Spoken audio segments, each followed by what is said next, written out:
हाँ, ये एग्जाम्पल देखेंगे बेटा एक बार। ए और डी के बीच आपको इक्विवेलेंट रेजिस्टेंस निकालना है। ठीक है, ए और डी के बीच इक्विवेलेंट रेजिस्टेंस फाइंड आउट करना है आपको। तो ये आपका ए पॉइंट है, ये आपका डी पॉइंट है, तो ऐसे बैटरी लग गई मान लो ए और डी के बीच।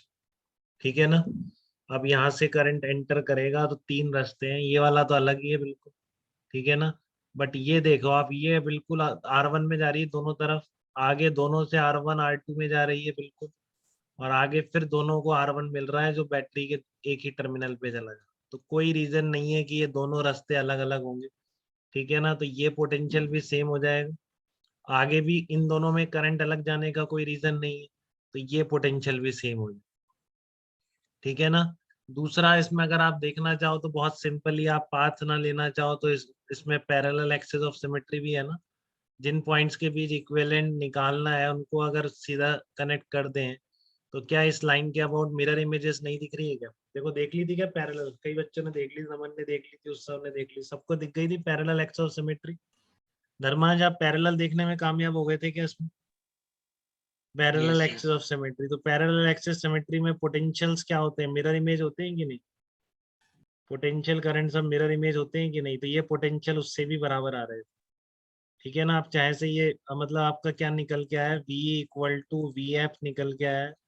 एंड आपका VB इक्वल टू VC निकल के आ रहा है। अब आप इसको पैरेलल एक्सेस से बोलो या पाथ सिमेट्री से बोलो, किसी से भी बोलो, वो आपकी मर्जी है। ठीक है ना। बट क्लियर है क्या आपको चीज? ये बताइए आप यहाँ। EF और B और C के पोटेंशियल जो आए समझ में आ गया सबको कैसे इक्वल आए? ठीक है ना। चाहे से पाथ सिमेट्री बोली जाए या फिर पैरेलल एक्सेस, जिससे आप समझना है समझ। तो अब क्या होगा, इसका मतलब E और F के पोटेंशियल बराबर है, तो ये दोनों रेजिस्टेंस बेकार हो जाए। ठीक है ना। इनको हटा दो आप, इनको हटाते ही सिंपल सीरीज पैरेलल में स्प्लिट हो जाएगा ये पूरा सर्किट। ठीक है ना। पूरा सर्किट किस में कंप्लीट हो जाएगा? सीरीज और पैरेलल के सिंपल सर्किट में कन्वर्ट हो जाएगा अगर आप इन दोनों को हटा देते हैं। बताइए, इस बात में किसी को डाउट तो नहीं है? सबको दिख रहा है रास्ते आइडेंटिकल है, बिल्कुल आइडेंटिकल रास्ते हैं। और ठीक है, तो यहाँ पर पोटेंशियल सेम होगा। अब यहाँ पर सेम है, इधर भी कोई अलग रीच जाने का रीजन ही नहीं है, बिल्कुल सेम रास्ता है। तो इसलिए आप यहाँ का पोटेंशियल भी सेम करा आपने और फिर इसको भी हटा, दोनों रेजिस्टेंस हट गए। तो अब देखो, आपके ये सीरीज में हो गया, ये वाले तीनों सीरीज में हो गए।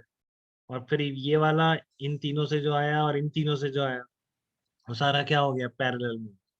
ठीक है, तो यही किया है मैंने, देखो एक बार। यही मैंने सॉल्व किया होगा इसको इस तरीके से। ये रहा देखो। ठीक है ना। There is parallel axis symmetry about AD, there is path symmetry also DEBA is exactly equivalent to DFCA। सो कोई रीजन नहीं है कि यहाँ पर करंट अलग जाए और फिर यहाँ पर करंट अलग जाए।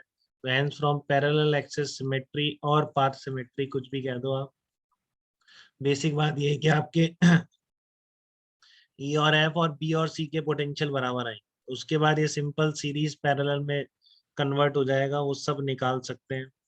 ठीक है, तीन रेजिस्टेंस पैरेलल में आ गए तो इक्विवेलेंट रेजिस्टेंस इसका कितना आ जाएगा? 10 ओम निकल के आए। ठीक है ना। इक्विवेलेंट रेजिस्टेंस 10 ओम निकल के आए। ये ऊपर वाला क्वेश्चन यहाँ पे आ गया गलती से, ये कर लिया हमने। ठीक है ना, ऊपर वाला है। तो अब हम नेक्स्ट डिस्कस करेंगे अपोजिट पाथ सिमेट्री क्या होती है। What is opposite path symmetry, ये भी बहुत इंपॉर्टेंट है। ठीक है ना।